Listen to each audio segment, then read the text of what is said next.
Hi, everyone. Today I want to finish up the story of the religious transformation of the Ottoman Empire just a bit to put a bookend, at least until the 16th century, of some of the changes and transformations that were occurring in the 1500s as the Ottomans had to confront what would become their greatest enemy and the power that they would spend most of the subsequent centuries trying to define themselves against, and that is the Safavids. And it all started with a rebellion on the eastern side of the empire in eastern Anatolia. But just to give us some background, some dates about how we've gotten to this point, we started this class in Battle of Manzikert, 1070, should be 1071, which led to Turkish nomads moving in. Then the Mongols invaded Anatolia. This pushed the Turkish nomads even further, even though the Mongols were also nomads. Around 1299, 1300, we have probably the first appearance of the Ottomans. But at this point, there's just kind of a nomadic frontier polity. But they quickly start to rise, take over more and more areas, especially in the Balkans, defeating the Serbians in 1389 at this famous Battle of Kosovo. But then they're brought back down to size as Timur invades Anatolia, captures Sultan Bayezid, and there's a sort of civil war interregnum between 1402 and 1413. We talked about the rebellion of Sheikh Bedreddin, which will come up again. In 1453, Sultan Mehmed II takes Constantinople. And as we'll talk about in the next lessons, this is also a process in which the capital is transformed into a capital worthy of a new empire. But now I want to talk about the early 1500s, this battle of Chaldiran against the Ottomans, between the Ottomans and the Safavids. During this period, we're looking at the son of Bayezid, of Mehmed II, Sultan Bayezid II, his son, Sultan Selim, who pushes Sultan Bayezid aside, essentially kind of deposes him. Sultan Selim oversees some of the greatest expansion of territory of the empire, but died relatively quickly. As you can see, it was only around for 8 years, followed by probably the most famous sultan of all, Sultan Suleiman, the so-called lawgiver. Sultan Mehmed II, who I'll speak about in a bit more detail in another lesson, he had essentially two sons who were vying for the throne after he died. And he died again at a relatively old age, shortly after trying to invade Italy. It was between one son who ended up becoming Bayezid II and another son called Jem Sultan. He was the third son of Mehmed II. Ultimately, Jem Sultan lost in the rush to consolidate power in the capital and amongst the different factions. He had the backing of certain Janissary groups and certain others, but he wasn't able to create a coalition that was powerful enough to keep him to push him to the throne. And therefore, he had to flee because he was actually going to be killed by his brother Bayezid. As we'll see, I'll tell you about all the different succession struggles or transformations of succession that were occurring in this period. So he ended up fleeing to the Mamluk Empire, so Egypt, where eventually he kind of outstayed his welcome, or he was traded to the Vatican, to Italy, or to the Medicis, where he was held in Rome as a sort of guest/prisoner, until eventually it seems like that the potential threat that he posed, the fact that he could come back at any time and start a rebellion against his brother and have a legitimate claim to the throne, pushed the Sultan to ultimately to pay the Italians to have him killed or assassinated, it seems. And so he died in Italy, and where, in fact, this is where this painting or portrait by Pinturicchio was done. Now, Sultan Bayezid II, unfortunately, we don't have much time to get into his entire life, but he was really courting those who were frustrated with Mehmed II's policies, especially his more centralizing autocratic turn. And so he reinstated, as we'll see, endowment properties, private properties that were seized by Mehmed II. He took a softer stance towards the role of government, etc.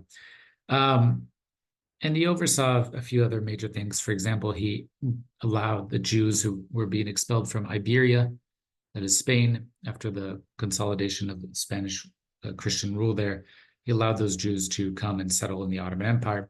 And that became the major population of Jews in the empire.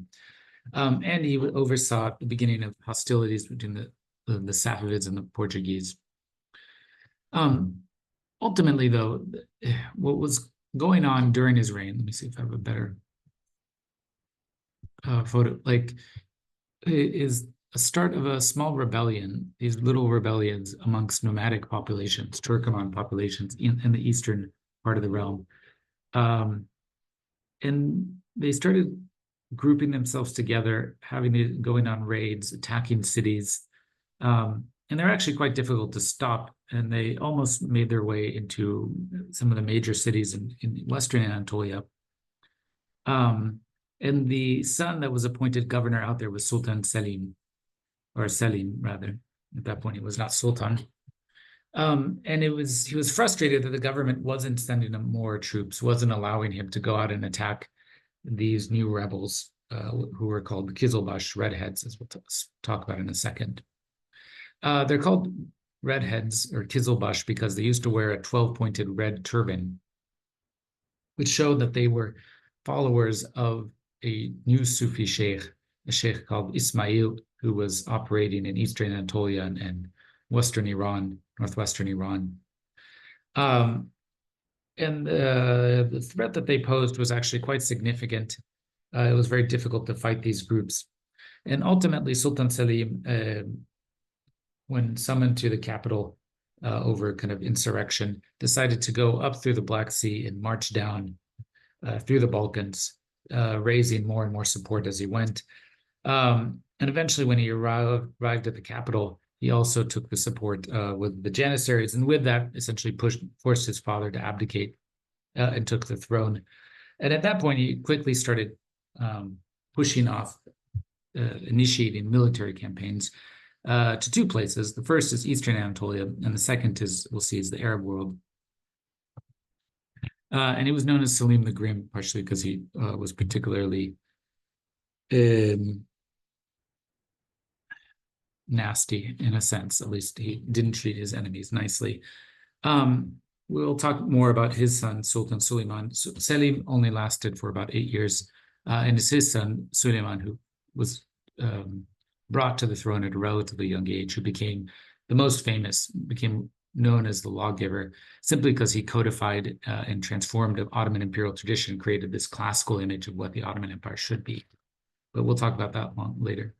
I want to go back, though, to understand the Kizilbash and the threat that they posed. I want to go back to this questions about religious life in Anatolia. And if you remember, from the very beginning, it was actually very hard to quite say what Islam meant on the frontier. Of course, the Turkish nomads claimed they were fighting for Islam. They said they were fighting for Muhammad, etc. But if you were to press them and actually ask them, well, what does it mean to be Muslim? What are the religious requirements or the legal requirements of being Muslim? They probably wouldn't know. And in fact, they didn't even care. It's what Jamal Kafadar is called a state of metadoxy. So essentially, being beyond heterodoxy or being beyond orthodoxy. They didn't even understand or even care that there was a proper belief, because orthodoxy means following proper belief. Heterodoxy means rejecting proper belief.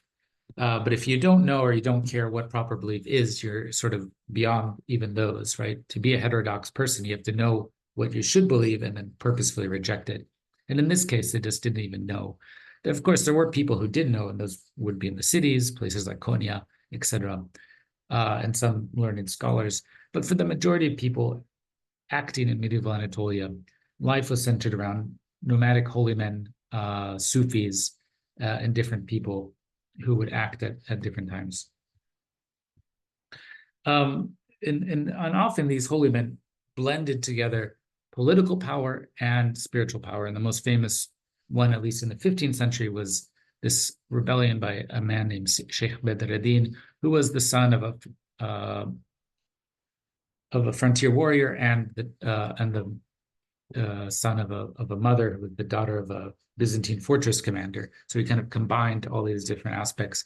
He was a Sufi sheikh and a learned scholar who had studied in Egypt, and he brought together a rebellion that pulled all sorts of different groups together: Christian peasants, Turkoman nomads, scholars, Sufis, all of them together. They were eventually defeated in the 1420s, but it showed the type of power that these Sufi sheikhs and holy men could bring, that they could translate their spiritual authority into political power and military authority as well. And for this reason, one of the things that the Ottoman government started doing is trying to institutionalize Sufi orders in the 15th century. And this basically meant that Sufi leaders were offered the chance to essentially present themselves to government, to recruit amongst government courtiers and members of the ruling council of the dynasty. They allowed Sufi sheikhs to establish followings within the army. And they allowed them to set up shop, to build lodges within the capital. In this way, it was, the idea is that these Sufi sheikhs would have a following within the followers of the empire, but they would also be close to power and, of course, be dependent on the government ultimately for patronage and for power, and therefore could establish an independent power base. And we see this if you look in the articles of Derin Tevziolu about the work of the Bayrami order, to the Halvetis. And so the different ways of institutionalizing these Sufi orders was, again, one by sponsorship. So they gave them money for buildings, they gave them gifts, they appointed them, given preacher positions, and then finally they gave them actual sinecures, basically positions within the government. But in response, they were expected to reject any sort of extremist vision of the Sufism, especially any kind that would lead to an anti-government revolt. And we see this again. I said the Bayramis, the Halvetis, the Gulshanis, there's a few of them. But on the frontier, on the eastern frontier, away from the power of the Ottoman government, there still was a thriving culture of nomadic and frontier religiosity. And one of the people that, let's say, was most able and adept at tapping into this was this man called Shah Ismail. Shah just means king in Persian. Ismail was his name. And as you can see in this picture painted by a European visiting artist, he was called the Great Sufi or Sufi here. Why was he called the Great Sufi? Because he was a Sufi who was able to transform his spiritual power and his following into political power and ultimately found a dynasty. And so he's born into a family of Sufi sheikhs in Ardabil, which is basically northern Iran. Here, there it is. And on the coast of the Caspian between what's today Azerbaijan and Iran. When his father dies, he goes into hiding at the age of 7. And then at the age of 13, reappears though with 7,000 troops and is able to challenge the local kind of rulers, which is this group called the Akkayunlu, which is called the White Sheep people. So they were a group of nomadic rulers that basically ran Iran along with the Black Sheep group during the 15th century. And for various reasons, they wanted to destroy that particular Sufi order. And so he goes into hiding, he comes back, he attacks them, and he's able to quickly win some major victories, so much so that his victories seem divinely inspired.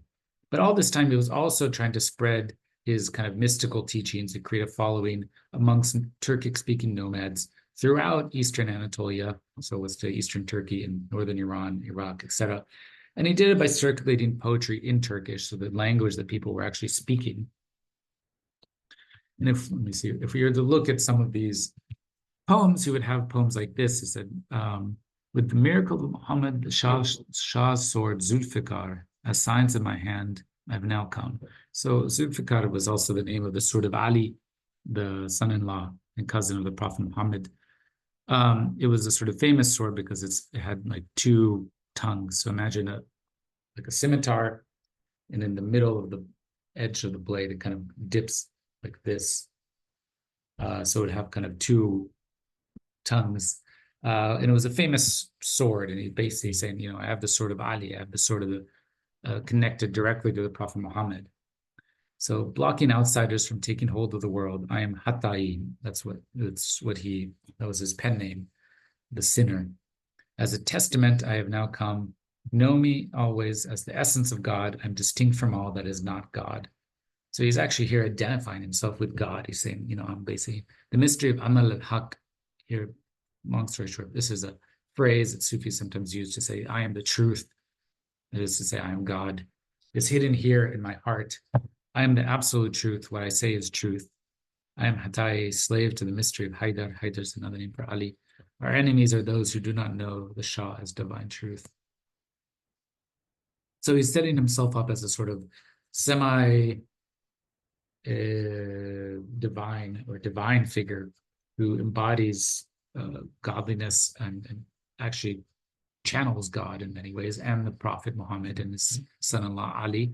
And he's going to bring about justice to the world that is defiled by people who are against God. And his followers were called Kizilbash, which I said means redhead, because they used to wear these sort of 12-pointed red turbans. By points, I mean they have like folds in them that kind of came up. And this is how an anonymous Italian merchant who was around the area described them.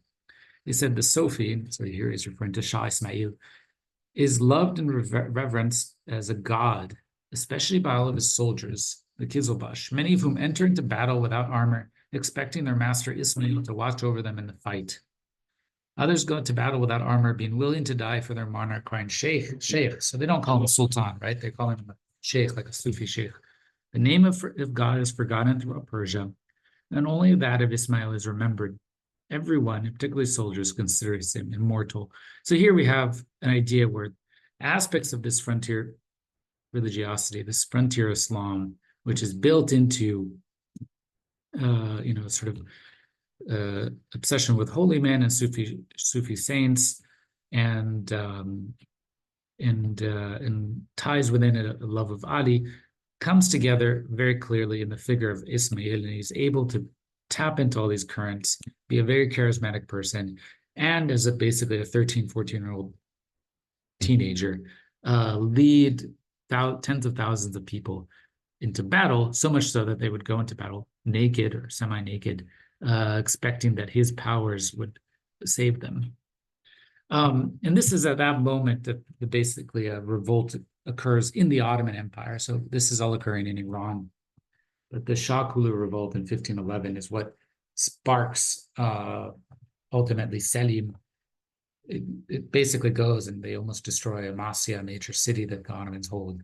They're marching. It's only Selim who's able to stop them as the prince governor in that area. And then he wants more support, but he's not getting it. So that's ultimately what pushes him to force his father to abdicate the throne to him. And Selim immediately sets out to defeat Shah Ismail, and he does so quickly in the Battle of Chaldiran, which is on the border today between Turkey and Iran and close to Armenia.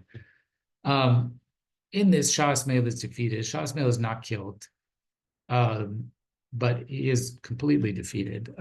He licks his wounds, he manages to retreat and goes back and actually ends up consolidating power in Iran, where the Ottomans aren't, and becoming essentially the start of a new dynasty, the Safavids. The Safavids are named after the Sufi order that he was, so that he belonged to, or his family has started.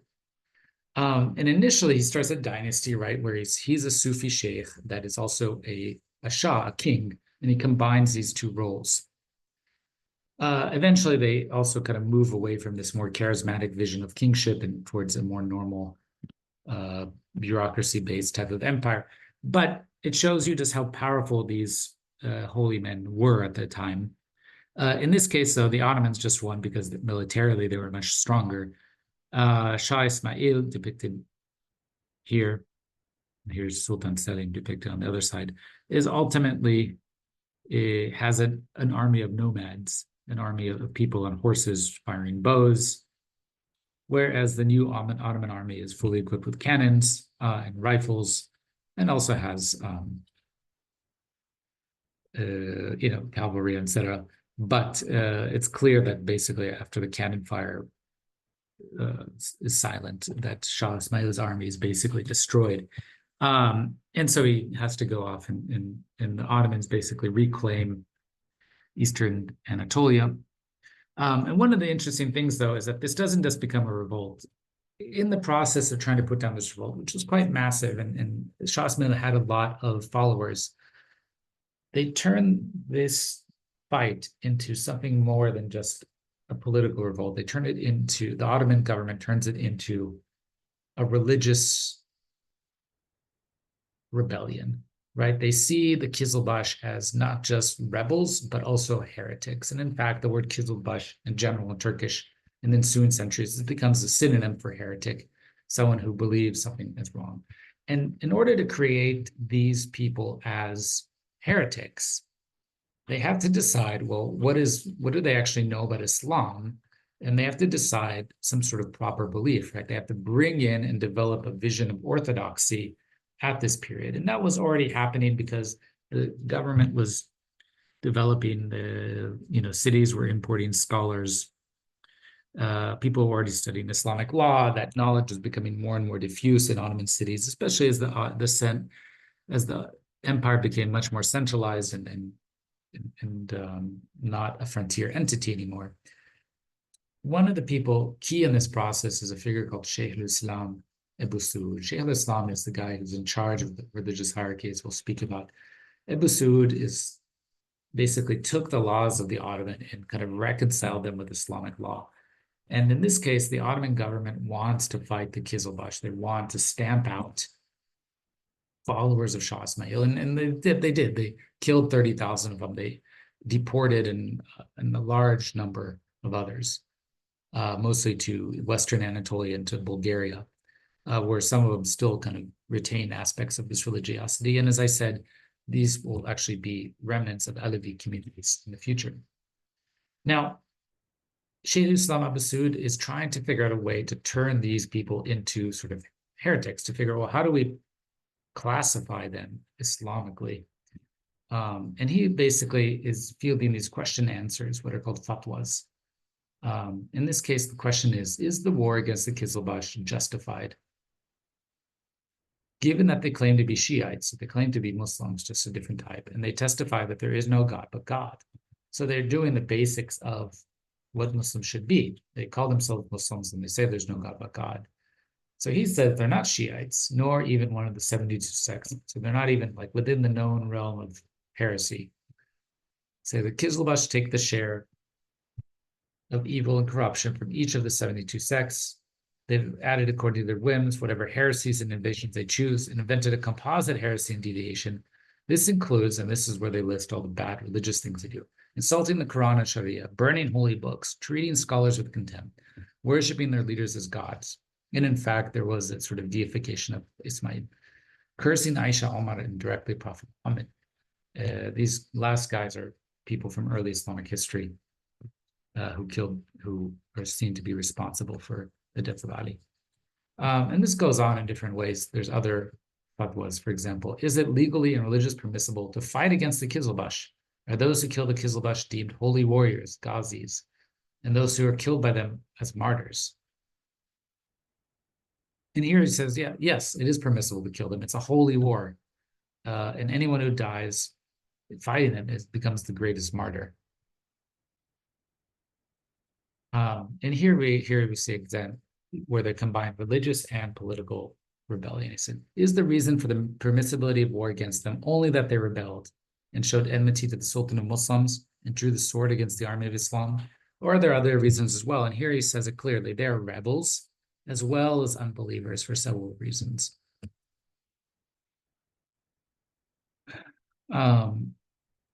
And then it keeps going and going. There's other versions. Can you enslave these people? No, because technically they're not enslavable. That is, they're not non-Muslims, polytheists who can be enslaved. Can the slaves and captives of the Kizilbash be kept, or should they be set free? They should be set free. What happens to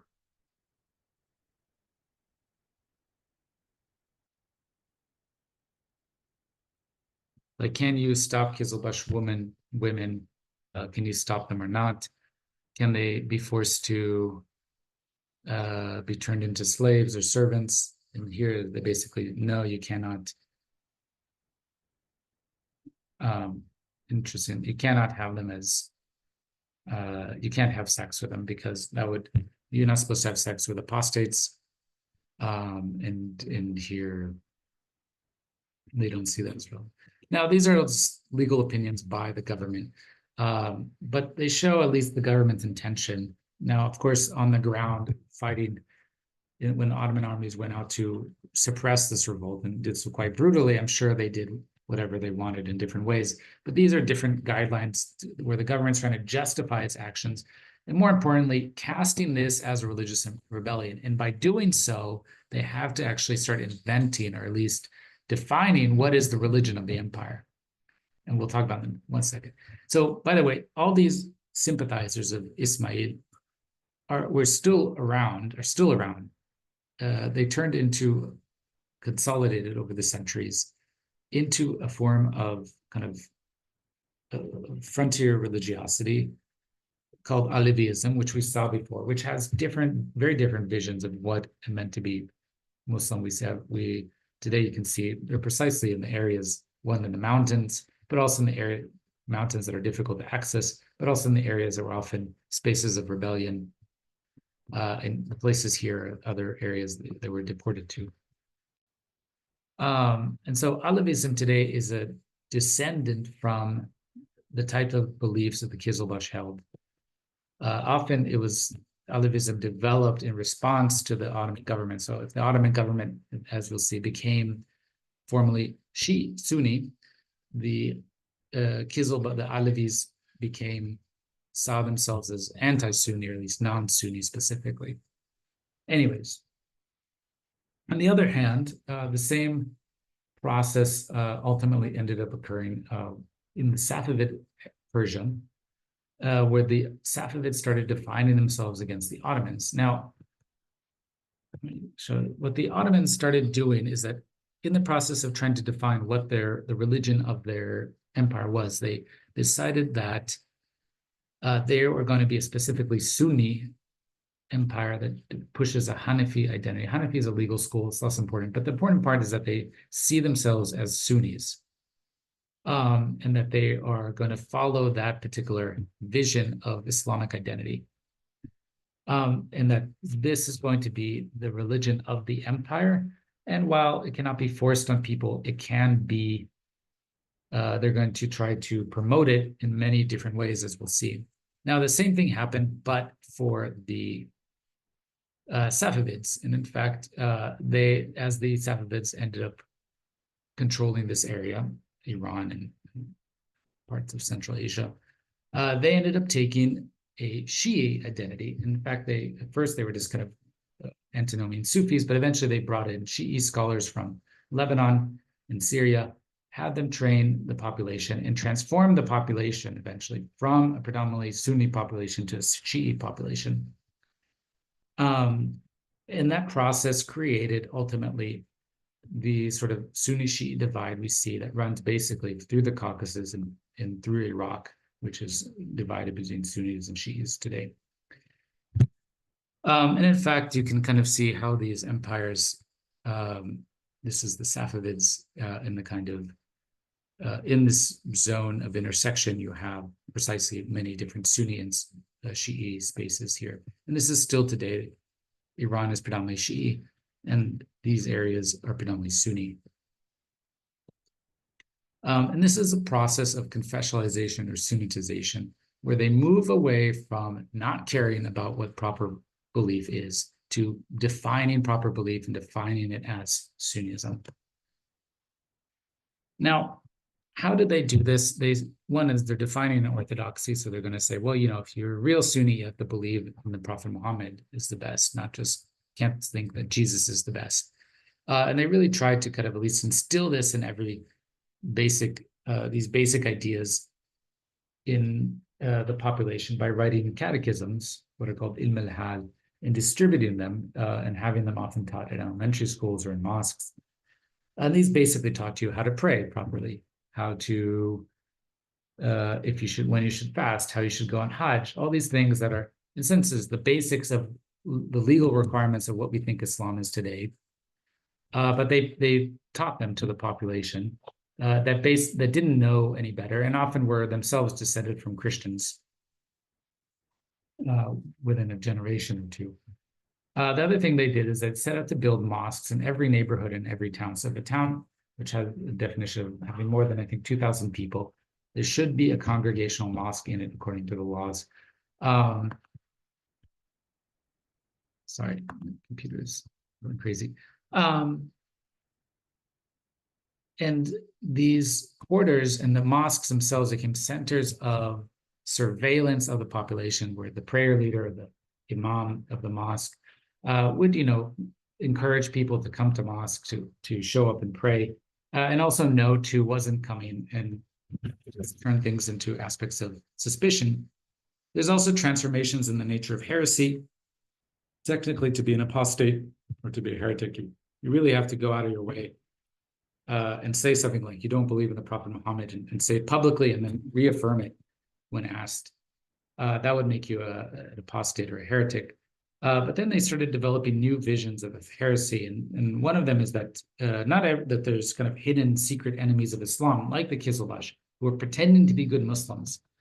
I don't have it, but because you can't tell from their words, which just sound on the face of it like they're believing Muslims, you have to look at their actions. And so it might be their daily actions that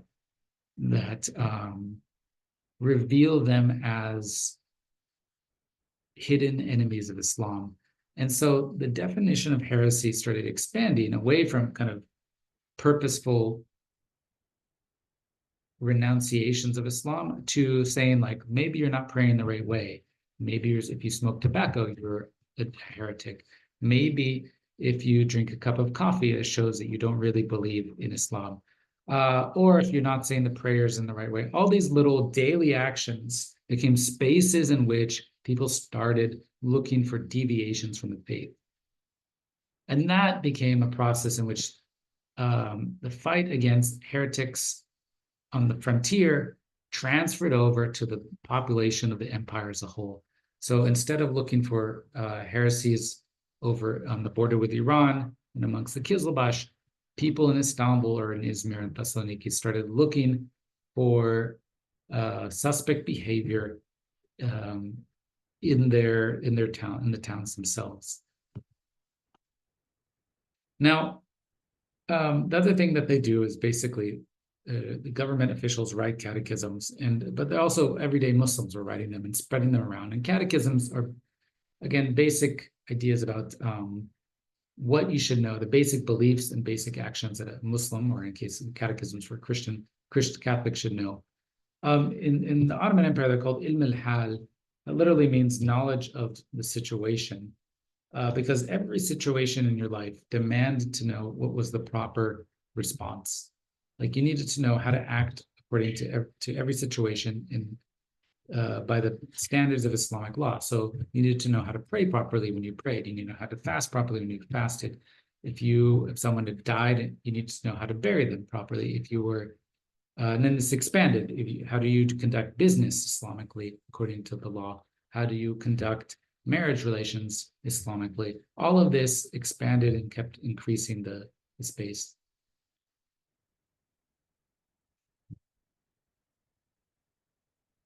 So one of the most famous ones is a guy by Birgibi Mehmed, who rejected the government itself. He didn't see them as particularly pious, but he wrote one. He said, catechisms are about what a given situation demands of a man in terms of the law, whatever situation he may be in. Since he must pray, it is incumbent upon him to know what it entails exactly, in terms of postures, movements, words, to the extent that this helps him carry out the duty of prayer. If he's fasting or in almsgiving, if he has money in the pilgrimage, it's incumbent upon him. And likewise in buying and selling, if he works as a merchant, everybody who works in the trades and crafts has to know how to guard himself against that which is unlawful in his dealings. So you have to act Islamically in every aspect. And by this point, by the mid-16th, late 16th century, we have a place in the empire where Muslims now know what is Islam legally. It's very different from the frontier where people just didn't know or didn't care. If you go back to look at the story of Kanli Koja, you see that he identified as Muslim, but what for him it meant is punching camels and saying the name of Muhammad, or maybe praying every once in a while. But for the most part, he drank wine. He did whatever he wanted. He didn't really do anything other than declare himself to be happily Muslim. But by this point, by the 1600s, it was different. It was clear what the legal demands of Islam were. And this changed the nature of the society. And in fact, the entire empire now became identified with Sunni Islam. Goodbye.